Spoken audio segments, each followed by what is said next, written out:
What's up, rockers? So I've done a quick video today talking about the biggest ways that a guitarist can waste their money, because there are many. It's only my opinion, and God knows the world needs more opinions, but there you go. See what you think. You might agree, you might not. That's fine. It's the internet. So I'm gonna get into this first. There are 3 things that affect the price of a guitar. They are if it's really good and plays well, and funnily enough that affects it the least. There is if it's unusually pretty, that'll push your price up, or if it's rare, and that rareness can either come through artificial rareness, where they only make a few and usually give you a certificate to make you feel better, or because you just can't buy them anymore. So with that in mind, let's have a little look on Marketplace. We are live on Facebook Marketplace. What a disaster. So I just want to show you a couple of guitars on here and you'll get the idea of what I'm trying to get across. So for example, that is an Epiphone SG. I think they are about the best guitars you can buy to get you going because they're so easy to play. And if that is made in the Unsung factory in Korea, it's going to be like that one of mine on the wall, and that's probably my best guitar. No word of a lie. And that's even including its company there on the wall. So if you look for the factory, look for a Korean guitar, you're probably, because everybody has a bad day, you're probably going to get a really good one. Just from my experience. So that's... But the beauty is, because they don't just make for Epiphone, they make for all sorts of people. Like I said, Dean and whatnot over there. So... yeah, as long as you shop by factory, you're kind of guaranteed that it's probably the same dudes that have built the ones to the left of it. Now here's an example of an expensive guitar because it's pretty. And it's a beautiful guitar, but it's no better than one that hasn't got a beautiful top like that. It's just one of the ones that they call these artist ones and put a fantastic top on it. Though that doesn't mean it plays any better than the bog standards. This is why... oh god, I was just sick in my mouth a bit because I was going to talk about Gibson in a positive light. But this is why Gibson do the studio range. Because you're still buying an instrument which has been prepared by Gibson engineers, whatever they want to call them, guitar builders. But they haven't put all the fancy bells and whistles on. So you're not paying for somebody to put binding on and a 15A grade maple top. Because if you own a recording studio or you're just a dude that wants to make the best quality music that they can, you don't give a shit what it looks like. It just plays well. This is why people buy Telecasters. Oh goddamn! And stuff like that. But you get the idea. Looks are more of a collectory thing, or to be honest, and I don't want to stir this pot too much, washburn dimes. They're like starting at about £1,400–1,500 now for a guitar which when it was released was 500 or 600 quid, and that's because they've struck 2. So they're pretty and they're rare because you can't buy them anymore. But the price has gone insane on them, and it is not indicative of the quality of the instrument. I'm going to show you this one because I nearly bought this, and I still might. This is... I'm not going to click on it because it'll show you the dude's address and everything, but this is a Epiphone Firebird. I can't tell where it's made, but it's an Epiphone custom shop Firebird, which means it's made to the same standards as old Boney Massa's guitar up there. It's got a massive great big ding on the back, but I would put money on that probably being a really good guitar for 250 quid. But it ain't pretty, and it's an Epiphone, so it keeps that price down. Now I just want to cover this because I saw this before and I want to mention it. This is a Epiphone Joe Bonamassa signature, which might not be your cup of tea, which would be understandable, but if you like Joe Bonamassa and you want a goddamn guitar like his, that is a very reasonable price for a signature guitar that's come out of an Epiphone custom shop. Now, I've been lucky enough to have a few Epiphone custom shop guitars over the years, and they've all been amazing. I had the double neck, which was horribly heavy but amazing sounding. I've had a Bullseye Zakk Wylde Les Paul, just sold to my friend Dylan, and that was an absolute raging guitar. But it's an Epiphone. It's priced to put into the hands of somebody that's working their way up to whatever. I mean, the idea of working your way up is a nonsense anyway, but it's for there's somebody that doesn't want to spend a fortune on a guitar and get something cool out of it. So this is probably a good guitar to buy because it's made by Epiphone. It's got Epiphone bits on it. It's not pretending to be a Gibson or anything like that. In a case, nice flame top, bing bong, not bad. Now here's the flip side of that. I can't not mention this, unfortunately. So without upsetting any people that are into this sort of thing, this is the perfect example of how to misspend your money if you're buying a guitar to do anything other than collect. It is a Tool signature Les Paul. It's got a picture of a little girl's face that sits over your crotch, which is awkward.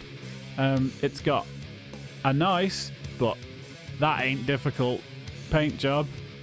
And it's this guy wants 2,200 quid for it. I won't say who it is, and best of luck to him. But you're buying an Epiphone.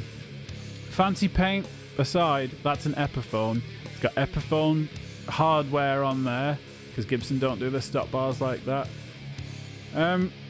So you're spending 2,200 quid on a guitar that's made alongside 300-400 quid guitars. Obviously worth is entirely subjective, but if you're buying a playing guitar, that costs more. You could buy, what, 3 Les Paul Studios and an SG for that amount of money. So yeah, I don't really think I need to hammer that point home anymore. I hope that didn't come across too negative. Anyway, now I'm going to show you a few little things that are either free or cost bugger all that will make a massive difference to your playing and your guitar sound. Alright, so if you want to know, in my opinion, the best 3 ways to spend your money on a guitar, it is these 3 things. A packet of strings will cost you whatever, and it will make the biggest difference to your sound, okay? And it hasn't got to be super expensive, amazing strings like this. New cheap strings will sound better than old great strings. So if you want the best upgrade you can get, just spend 5 quid on a packet of strings, okay? Number 2, and my personal favourite, is this. This is just shitty black tape, PVC tape, or plumber's tape, or insulation tape. You can call it what you like. It's cheap, like me. But what it can do is really, really good. Alright, so this is a bit of a douchey point, but it's a valid one. So, the best way that you can upgrade your guitar rig is free. And it just involves putting some time and some effort into using these boys. Now, if you're trying to get a certain tone out of a guitar, you'll probably find that if you practice it for hours and try it a little different here and a little different there and tweak it, you'll be able to eke out your playing to create different sounds rather than having to chase a particular sound that somebody else's fingers have created. I know that's a really asinine point, but I do feel like it's very easy for us to get the old blindfolds on and go chasing tones, and that usually involves spending a fortune on pedals and crap like that. I mean, I digress, but another really good example of that is like people buying boutique overdrive and distortion pedals when you can buy an EQ pedal for like 30 quid. And granted, it might not have the same capacitors and particular things that let you, you know, pick that elite sound, but it will give you an incredibly versatile sound and give you the means to change your tone for different guitars rather than... I don't want to pick on like Fortin or anything like that because what they make is fantastic, but it's literally like, this is what it is, that's its sound. Whereas an EQ pedal lets you dial in whatever you want and then twiddle with it. So yeah, I hope that's not like overly negative against people that buy boutique pedals, because some people really dig it. But I mean, I've got a Zakk Wylde overdrive pedal and it's literally just a Boss SD1. That's what it is with different paint on. So I am a hypocrite, but you get the point. You haven't got to spend money to get a good result. Alright, so quick point on harping. You may have noticed that people have these things above the nut on the guitar. And that is to mute the strings, because anything that isn't being played will probably be resonating. That's what your body does. And that's what any bit of string that you're not muting is currently doing. So, behind the bridge, above the nut, they work exactly the same way as a piano or a harp. And when you're playing on one bit, that note, anything that resonates with that note anywhere else on this guitar is going to start singing along.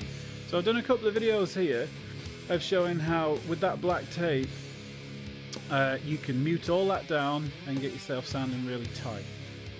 So here we go.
Alright my dudes, so in conclusion, when you want to buy a guitar, just think, am I buying this because it's hot, which is perfectly valid? Am I buying this because it's rare, which is valid? Or am I buying this because it's really good and it will sound good? Because they're not always the same answer, and there's no answer there that's wrong, because at the end of the day this is a hobby. None of us, well, very few of us make money out of doing this, so at the end of the day, let's not pretend anything matters. If you're happy to do whatever your hobby is, then do that. But don't mistake one for another.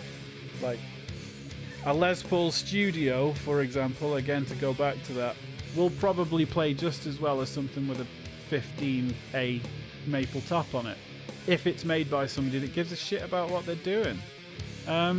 So I hope that helps. I mean, for me, I just can't get away from the tape. Like, you can buy one of these on Amazon for £6 or £7 to mute your strings past the nut. But you can buy one of these from any old crap shop for about 99p, and it does all of the other things without the branding. And I think that sums it up better than anything else. So I'll see you soon. Thanks a lot. Love you lots. Bye.